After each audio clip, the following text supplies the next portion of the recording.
Graça e paz a todos. Mais uma vez estamos aqui para gravar mais um vídeo sobre a graça.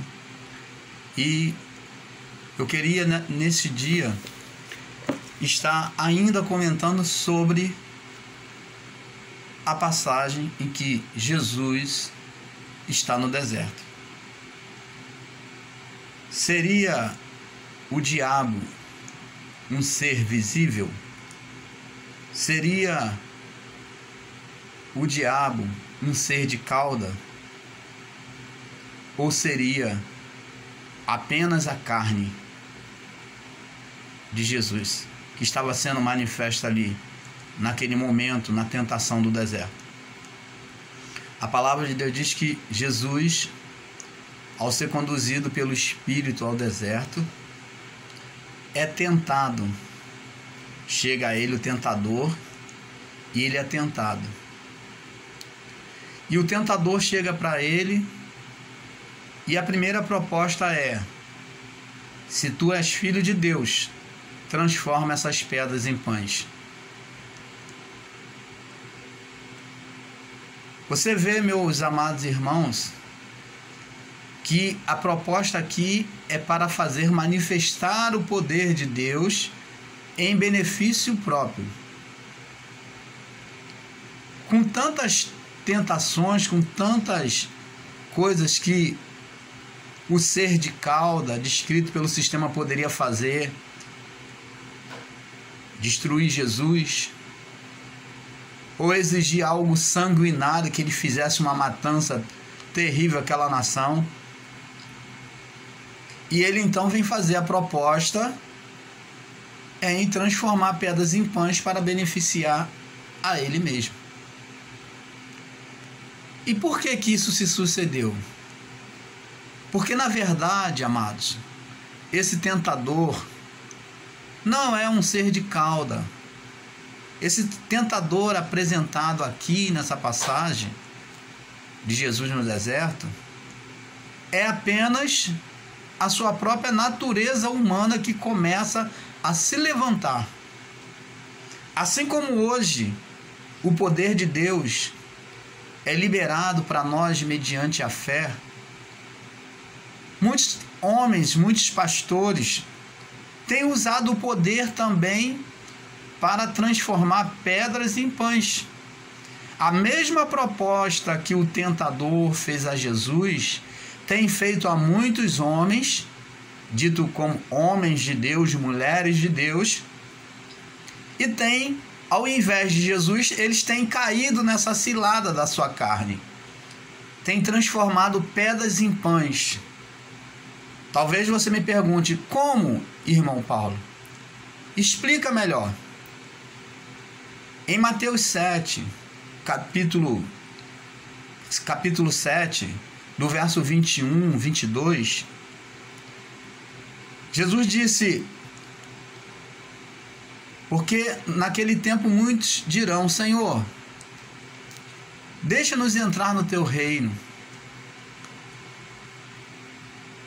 Muitos pedirão para entrar no reino, e Jesus vai falar: olha, nós não curamos. Eles vão falar para Jesus: nós não curamos em teu nome, nós não libertamos, não fizemos sinais e maravilhas no teu nome. Mas Jesus vai dizer para ele: apartai de mim, vós que praticais a iniquidade. E esse reino não é um reino físico, é um reino espiritual. O que o sistema religioso prega como reino de Deus é um reino visto com a aparência dos olhos. E como foi dito aqui, o reino de Deus não é visto com a aparência dos olhos, ele é espiritual, ele é por meio da fé que ele se manifesta em nossa vida. É pelo conhecimento da vontade agradável de Deus, pelo evangelho da graça. O reino de Deus não é visto com a aparência dos olhos. Não direi ei-lo ali ou ei-lo lá, porque o reino de Deus estará dentro de vós. E o reino de Deus é manifesta na nossa vida hoje. A vida de cada um de nós. E muitos têm usado esse poder da fé e tem empregado essa fé para benefício próprio, tem transformado pedras em pães.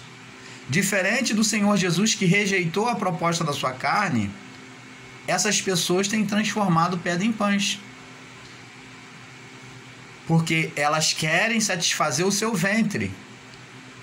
Elas querem viver uma vida confortável. São pastores, são obreiros, são missionários que se dizem ser homens, mulheres de Deus e têm tomado vantagem em cima dessas pessoas que não têm conhecimento da palavra. E essas pessoas têm se sacrificado no seu trabalho, nas suas vidas, para sustentar essas pessoas nas suas vaidades, nas suas luxúrias e nos seus confortos. Enquanto muitos não querem nem trabalhar. Então, o tentador então chega até Jesus e envia ele ao pináculo do templo. Aliás, coloca ele num monte muito alto e diz: lança-te daqui abaixo, porque está escrito que darás ordem aos teus anjos ao teu respeito para te guardar. E Jesus diz para ele: está escrito, não tentarás o Senhor teu Deus. Olha, a natureza humana de Jesus agora vem usar a própria palavra de Deus, como ele era conhecedor da palavra, a natureza humana lutando contra ele. Então vem fazer lembrança da própria palavra de Deus para que ele usasse de forma literal. Quantos têm pregado a palavra de Deus de forma literal, de forma errada, fazendo as pessoas exercerem uma fé sobre palavras descritas de forma literal,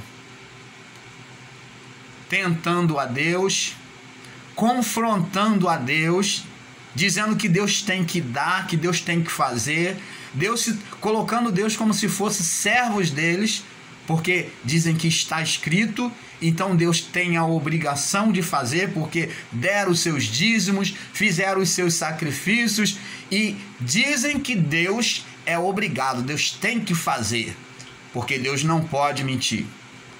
E isso não é verdade.